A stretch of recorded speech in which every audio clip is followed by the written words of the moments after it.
This is Duelist bringing you Chaos March action, Map 3, and possibly the clincher for the Saiph attack forces on Shensi. Map 3 drop list is Epona E for Demos, Ivan, and Raiken C, Invictus and Loki D, Rishon in Ares D, Silver and an Ares Prime. Opposing them with the attack list in the Shadowcat D is Bob, Gnome and a Black Lantern D, Marlin and a Harasser A, Serpentis in a Epona A, and Burner in a Thor C. The defenders have gone extremely missile heavy. And you can already see them trading paint. Those are the defenders. Trying to get up onto this hill here. The attackers likely have the same idea. So we can get a viewpoint up here. The attackers have decided to go to the center and the main island. They have one hovercraft with 1,000 meter range LRMs. Marlin, an excellent LRM pilot, sticking out to extreme range for now as he goes by the frigate. The rest of his teammates are going to go to the southern end of the island and attempt to move into the F6 base. So we get underwater here. Lots of cooling potential, but it slows you down even in a very, very fast Black Lantern like Gnome's in. You're traveling much slower than you normally would be if you were above water. Serpentis now in a missile boat of his own trying to get in. So this is going to be LRMs versus ATMs for all practical purposes. Two of the assets here are ATMs, Silvercraft though in LRMs.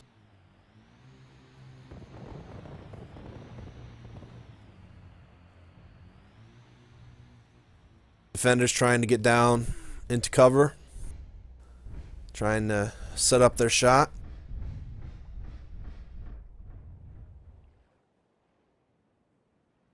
You see they're over here. The only one of the attackers is trying to get on attack and getting a lock right now. That opponent is going to take a lot of damage quickly. That's the LRM Epona. Demos, a veteran of the game, attempting to get into range with his ATMs to counterfire and hold back the advance of the attacking forces. To buy his team a chance to reposition. Epona is agile but not terribly well armored. He can take some hits but not too much. He's being very cautious here, but he's definitely trying to mark his territory. Those LRMs are going to hurt. The ATMs will do damage but will not hurt as bad as those LRM shots just did, as his teammates now attempt to try and climb toward the top of the hill. So we see the LRMs away. They have now set up from F6 and they are just letting those LRMs fly.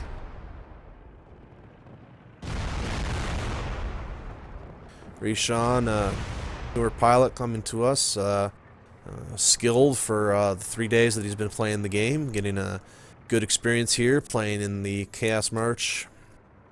Hopefully it was a fun experience and we see lots more of him. So the two teams, why don't we back out and get a meta version.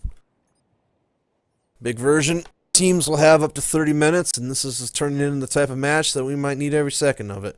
Match began a little bit short of about 91:30. So we're about 4 or 5 minutes in right now. We've been following the defenders for a while as we see the tanks sticking together and keeping to extreme range.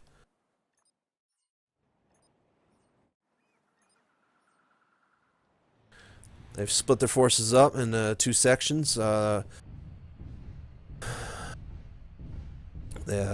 sniper LPL and UAC-5 tank is supporting the LRM 30, and I think there's a beam laser of some type on there. The opponent using its speed to poke around, its faster lock-on time, trying to support them. The LRMs are really raining down right now. The Angel ECM will protect them a little bit against lock-on, but Rishun is going to take a lot of damage here. Rishun trying to get up to support, but he's going to take at least a third salvo here, and that was just too much for that little tank. Sometimes you just end up in a spot trying to help, and the enemy just gets in a better position, and that's what that was there. Hopefully that was learning experience a bit, but also hopefully this is still fun for all of our pilots involved. Demo's sitting back. We've been following the defenders for a while. Let's see what the attackers' movements are as Serpentis in his LRM boat continues to sit back and wait for anything to come into his crosshairs.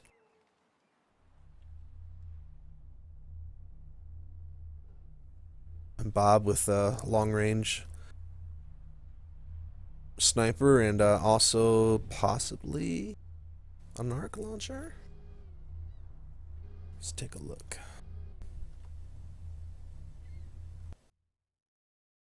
Attacking force. Nope, the Shadowcat G. Ah, yeah, that is the D. Yes, so Narc, anything gets within 900 meters of this, all of the missiles can track, and perhaps that's what was happening early on, is that Bob was able to get a missile beacon onto the enemy, and for 60 seconds, all of his team's friendly missiles would track toward that direction. They've lost the Ares tank. That's a blow, certainly, but something that they can overcome, but they have to be smart about positioning. They have the advantage of better tracking and faster moving missiles, with possibly a quicker lock time versus the LRMs, but the issue here is that the backup weapons certainly favor the attackers. Serpentis will now get a lock on Ivan, and this is going to hurt. The LRM Pona, very dangerous, has a good amount of firepower on it. It's surprisingly dangerous as a brawler because of its low profile and the fact that clan LRMs can do damage, unlike regular IS LRMs, which just bounce off under 180 meters. Two teams exchanging a bit of firepower right now. Serpentis is taking some damage, but that's the problem right now for the defenders, is that every time Serpentis takes damage from those ATMs or other weapons, he just unloads a full 40 LRM salvo. And we can see they've set up some crossfire now, it looks like. Let's move up and take a look as we see the LRMs coming in from Silvercraft to try and move Serpentis back to range.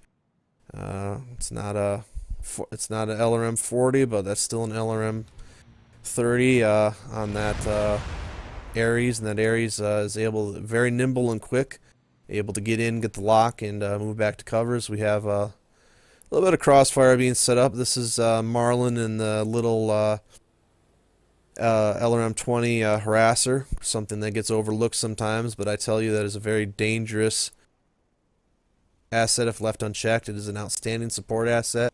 Something's not firing at it or not in the range to fire at it, it can do a lot of damage in a hurry. It has 2 tons of ammo refills, so it is able to stay on the field for a very long time. Because it's a harasser, it certainly has enough speed to go back and get out of trouble. As we see the snub-nosed Ares tank piloted by Silvercraft. Low profile, trying to make it hard for the enemy to visually see and set up the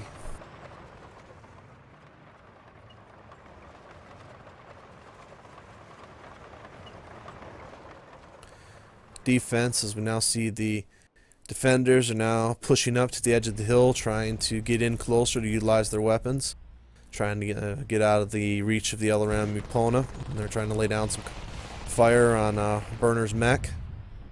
Invictus moving up, and they're trying to move in to get away from the LRM blast, and they want to force a close fight here. They believe in their support weapons being able to do well up close, so they're pushing the issue. As they will now straight up go in, and we will have a fight. Burner took a lot of damage while we were away watching the Harasser and Ares fight. That they're now on the march, and they need to take down Bob, and then the next most dangerous asset is that Epona, which is going to be getting into range here shortly. A lot of firepower is going to be coming on to Invictus and Ivan soon, so they need to get the tanks in. The Ares doing an excellent job of providing cover fire so that Invictus and Ivan are able to team up on Bob, who is a very skilled pilot, and now they're going to move in. Gnome's going to try and move away, but they need to continue the fire. The Epona has now arrived, and I would be a betting man saying that either Ivan or Invictus is going to die from that Epona, except for the fact that the Epona is above water right now, which is a... well, there you have it. The teamwork on display right now by the Inner Sphere team is very impressive. They are... their drop commander has them in sync, working together, working well. And Silvercraft and trying to get in there. He may be dead, but this is still anybody's battle until that happened. Marlin trying to do what he can, but Gnome is in a very respectable Shadow Cat, but 4-on-1, 3-on-1 or 4-on-1. This is all about the fact that they were able to pull the Harasser out of the fight for a while and pull the Epona out of the fight to take down the LRMs, and they were able to rush in. A very interesting battle. Looked like the attackers had the upper hand, and we were going to take off from this planet with a change in ownership, but at least for one map, it belongs to the defenders. We'll see you on Map 4 on TSA Savannah Pro. Thank you for watching.